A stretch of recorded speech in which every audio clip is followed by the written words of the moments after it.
Baiklah, Assalamualaikum warahmatullahi wabarakatuh. Kami dari perwakilan kelompok 7 ingin mempresentasikan tentang perusahaan Etsy. Di sini saya akan menjelaskan mengenai profil perusahaan.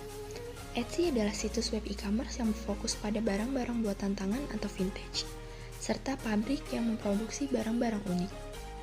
Barang-barang ini mencakup berbagai macam jenis produk termasuk perhiasan, furniture, peralatan rumah tangga, gadget dapur, pakaian, dan seni.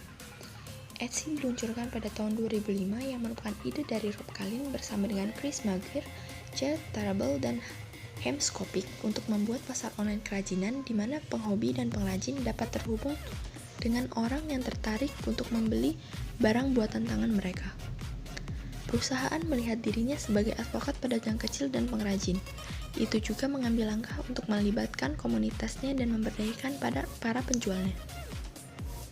Setiap Senin malam, Etsy mensponsori malam kerajinan di mana 50 hingga 80 orang datang ke kantornya di Brooklyn untuk membuat kerajinan. Perusahaan juga mensponsori malam kerajinan karyawan di mana karyawannya akan mengasah bakat pembuatan kerajinan mereka.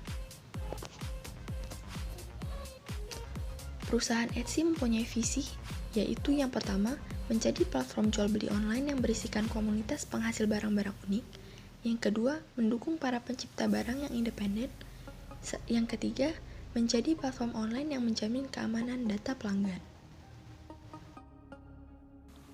Sejak tahun 2005, Etsy menjadi alternatif para konsumen dan penjual, khususnya penjual kerajinan tangan.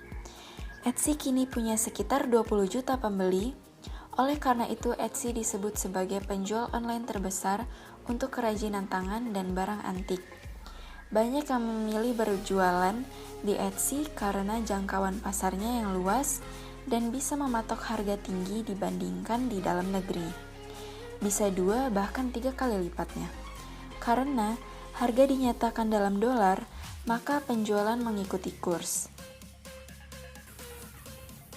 Ini adalah pendanaan dari Etsy e-commerce.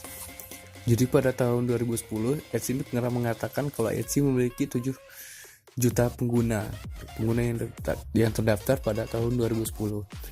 Pada tahun 2012, Etsy bisa mengumpulkan sekitar 40 juta dolar dalam pendanaan seri F dan mengumumkan kalau Etsy telah menjadi B Corporate sertifikasi B yang berakhir pada tahun 2017. Dana Etsy pada tahun 2012 digunakan untuk memperluas Etsy di pasar internasional. Seperti pasar internasional ini mencakup Prancis, Jerman, dan Australia.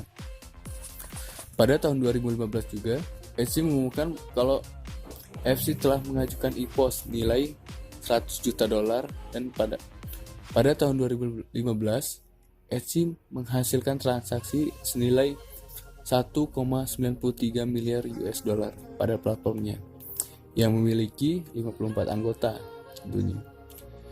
Etsy go public pada tanggal 16 April 2015 menjual sekitar 13,3 juta saham, sementara pemegang saham lainnya termasuk perusahaan model Ventura seperti Accel, Acton Capital Partners menjual sisanya. Penilaian perusahaan adalah 1,8 miliar dolar dan mengumpulkan 237 juta dolar dalam hasil IPO. Kurang dari sebulan kemudian, saham Etsy turun 8%. Saham ditutup pada harga 30 dolar pada hari pertama perdagangan pada 16 April dan turun menjadi 20,32 dolar pada Mei. Jadi selisih antara 30 dan 232 ini adalah sekitar 9,68 dolar. Saat ini, Etsy masih beroperasi, tetapi setelah sensasi awal di bursa, harga saham Etsy mengalami penurunan dan memunculkan perkiraan bahwa Etsy akan dijual. Saham Etsy memang turun, tapi kemudian sedikit menguat dan mulai tampak stabil diperdagangkan pada kisaran $25 per saham. Menurut analis, masa depan Etsy masih belum jelas.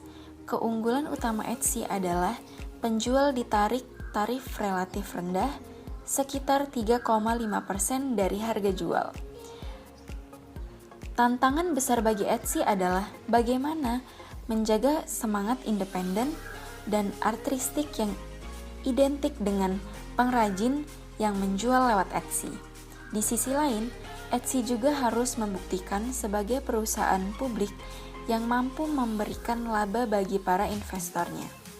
Bila Etsy terlalu berambisi memperbesar jumlah pengguna, bisa saja semangat independen dan artistik akan berkesan dikorbankan.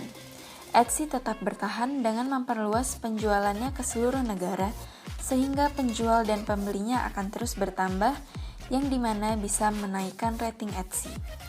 Pendapatan perusahaan ini terus naik mencapai lebih dari $195 juta tahun lalu, dan hingga Desember kemarin, aplikasinya sudah diunduh 22 juta kali. Tapi, keberhasilan debut Etsy di pasaran saham tetap mengejutkan banyak orang. Materi selanjutnya adalah Etsy di Indonesia. Bisnis Etsy memiliki cakupan yang cukup luas, yaitu worldwide, yang artinya Etsy juga menjangkau Indonesia dan negara-negara lainnya. Model bisnis seperti Etsy pun banyak berkembang di Indonesia, salah satunya Tokopedia, Bukalapak, dan lain-lain. Model bisnis tersebut mudah diterima di Indonesia adalah karena kemudahan dalam penggunaannya baik bagi pihak produsen maupun konsumen. Model bisnis C2C atau customer to customer memanglah sangat mudah diterima di Indonesia, karena itu sangat memudahkan bagi pihak konsumen dan produsen dalam melakukan transaksi, di mana para pemilik usaha memiliki kemampuan untuk mengolah dari para produsen dan konsumen, di mana produsen memproduksi dan akan disalurkan melalui pihak ketiga yang akan menyampaikannya pada konsumen.